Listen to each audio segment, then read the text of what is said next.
What's up, guys? It's me, Nick, and today we are going over another series where today we saw the end of the major, at least the Swiss stage in London, where FURIA eventually knocked out Oxygen in round 5.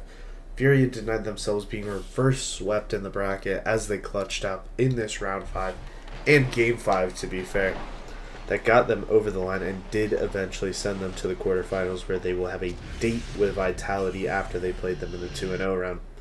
And of course, this does mean Karmine Corp is going to the World Championships after Oxygen failed to make top 2 at this LAN, because that is the stipulation of what they needed to eventually get there.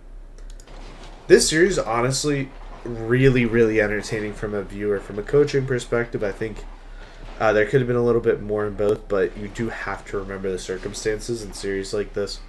There's not a lot of tactical work. Like, at the end of the day, you're going to come into a round 5 and people are going to play.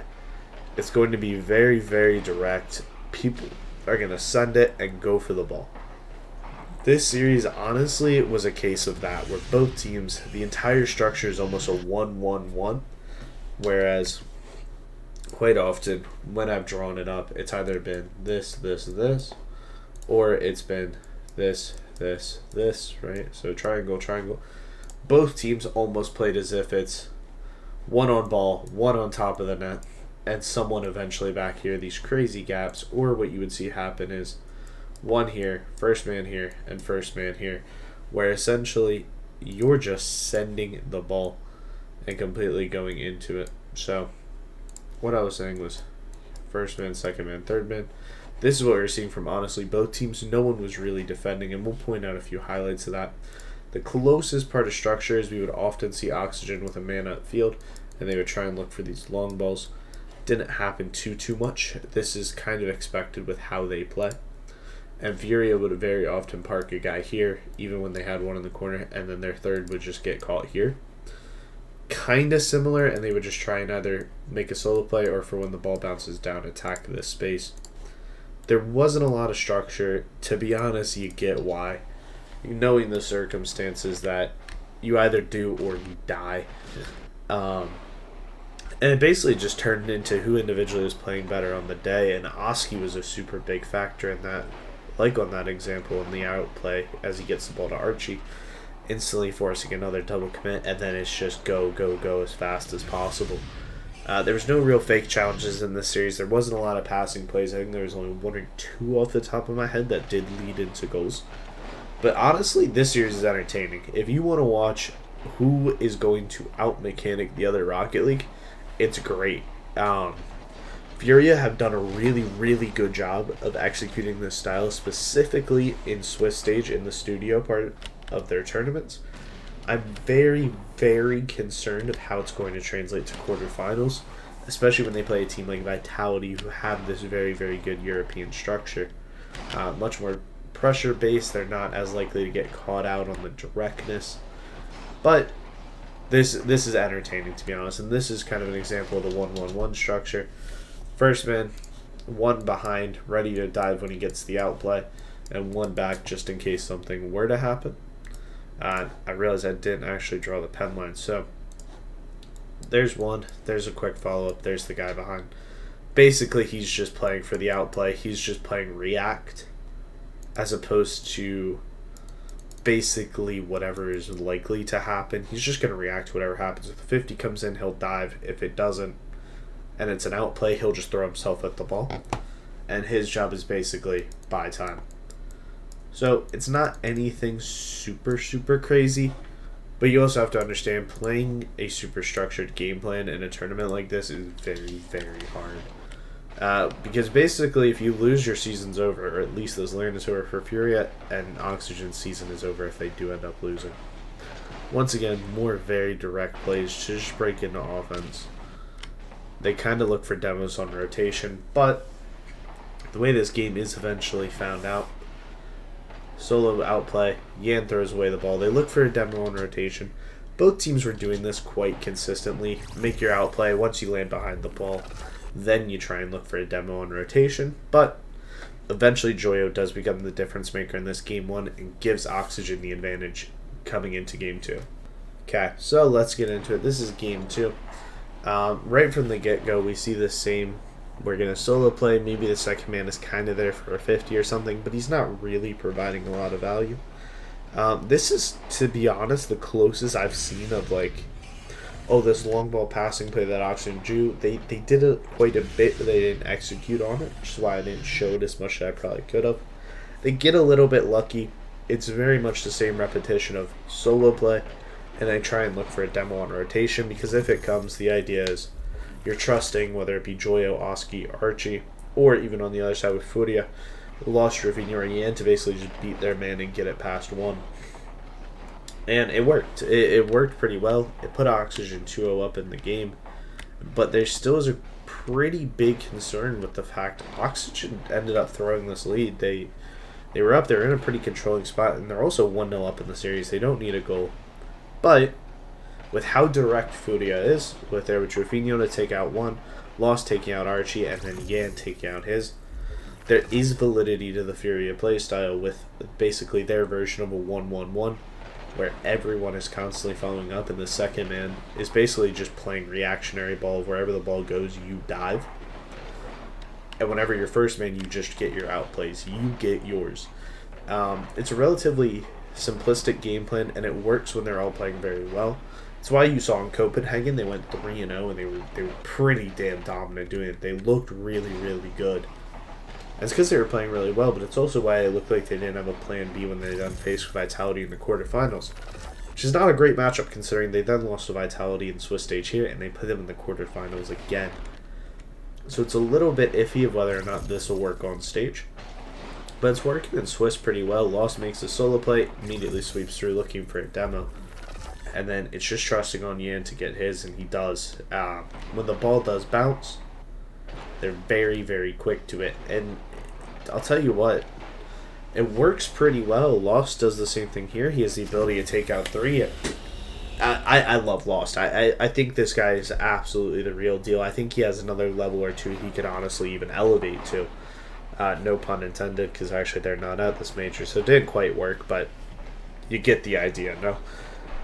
This FURIA team plays this 1-1-1 style, and I think the large majority of it is because of how South America plays. And we'll get into that in the next game. And what I was saying with how South America plays, it's just this idea that, to be honest, the large majority of the time they are individually so much better than their opponent, where you're really only seeing, I don't know, I'd say probably Complexity, NIP, and I'm not sure, Complexity, NIP, and Team Secret, where Team Secret is going to give you the ball. NIP, they are definitely more individually talented than, and Complexity have just been terrible. And it's why a series like this just turned into a shootout. I don't think they have the same structure that European teams do, specifically the French teams, because I don't think this Oxygen team, they do often have structure. I think they really struggle to show it at this major. I don't think Oxygen put anywhere close to their best foot forward, but it's a little bit more understandable with the pressure they're going through of trying to qualify for the World Championship. But it's why you saw goals like we just saw with Oski, basically just having a full field air dribble. FURIA overcommit, and it's just basically, can you get the bump? Joyo, make your solo play. If it goes in, it goes in. If it doesn't, it doesn't. Very, very direct. Very, very exciting Rocket League. Like, this is fun to watch if you're a fan, right? Like, if this series is on stage, everyone's going crazy. All these solo goals. Oski had I feel like a quite good series, minus his open net miss in Game 4. But there was still a lot at take from this, and Oxygen once again going ahead, and they had this ability to, and even with how they were playing to get the space on their goals was very much the same. Once again, you know, one person's basically playing reactionary ball with Joyo here. Archie sweeping through. Joyo tries to make his solo play, doesn't come off. Archie then goes for his solo play. Oski pushes up. This is the first real pass, and it's pretty much just a bang ball, and Joyo was ready for it. So this was good comps. This was good execution. Once again, the demo and rotation coming from Archie.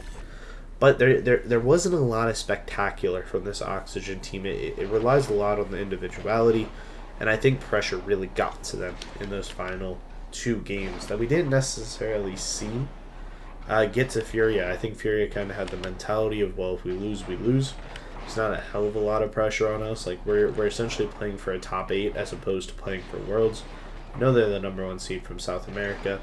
They obviously want to win in London, and I'm not trying to make that disingenuous at all. But there is less pressure on them, and they're able to execute better, which is why that mental aspect may play into it. And obviously, I'm not a psychologist. I don't know what's going through on the Oxygen team, but it's just situations I've seen teams in, and it's not easy when you're playing for your life. Even this goal, it's a little bit of just a garbage time goal. Just throwing themselves at the ball. Throw themselves at the ball. Go make your play. Go get your beat. Eventually leads to a goal, whether Lost touches it or not. But both teams, especially these first 3 games, like, this was the play style. You just send it, right? You do whatever you want as first minute, and then you just react, and you hope you react quicker. This is why it's kind of hard to analyze a series like this, but I to be honest, watching it back, I'm enjoying it. Well, now we are into Game 4, the relatively infamous game, obviously for the pause right before the overtime, but this was the chance for Oxygen to really dominate the game and kind of end it off, and this is where, once again, you see sometimes this pass over the top does come. Hard shot from Archie, doesn't quite execute on it, but you can see the ideas. And this is where I think Oxygen had to close it out. They didn't, and once again, you see kind of the trademark FURIA play style, just absolutely send it as first man. The chances will come. It's just whether or not you execute. They didn't execute at the highest level. It happens, same thing there. If Archie hits the demo, boom, it's an open net. Oxygen are 1-0 up. And you can start to see the little cracks and little faults, little whiff there from Oski, not the best. It's obviously not what you want to see. But this is where they come clutch. They're very, very good mechanically. Joyo doesn't just beat one, gets down, beats a second, and forces at least a save out of Yan, but the goal doesn't come. Eventually, I do believe the goal comes on this play. No, it doesn't. They should have scored off it, though. They had a majority of chances, and just no one could put the ball in the net. It was very, very difficult for this Oxygen team to just get it over the line. And hey, that happens, but I think if this is a round 4, to be honest, they probably execute on some of these, which makes it really, really demoralizing.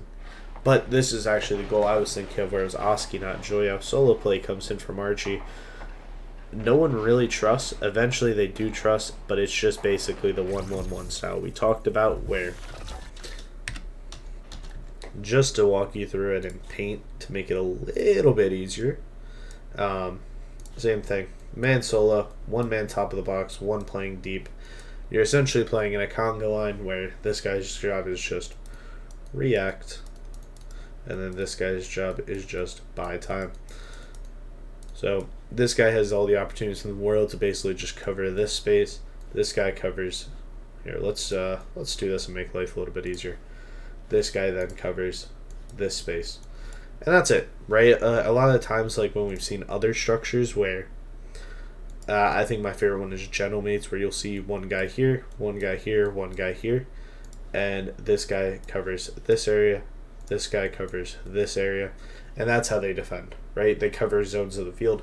It's the same way they're covering zones of the field. It's just a little bit more in the actual, I must say, width of the field, as opposed to, I guess this would still be the width of the field, actually. Well, I guess the height of the field, but it's not as restrictive with the zones you're covering. It's a lot more reactionary, and there are positives to it, like when you are playing very mechanically well. Because if you get the outplays, then this play style is great. It's just obviously under pressure, it may not. FURIA, once again, this same very aggressive second man style. Even if Lost doesn't score this, Yan is playing as if Lost is just going to get a 50. He needs to be there. If Joyo gets any sort of good touch here, to be honest, if Joyo dribbles this is a goal, right? Catches and flicks, Archie's 1-on-1, Oski will go bump, it's 2-0 here, series is done. Little bit of panic, and these are the mistakes that I say you don't necessarily see out of FURIA. or sorry, out of Joyo consistently, but it happens, and that's not good. But FURIA, they made it work with this really aggressive second man. He's here for the play. Yan is able to make his outplay. Yan was consistently beating his one, and it's great.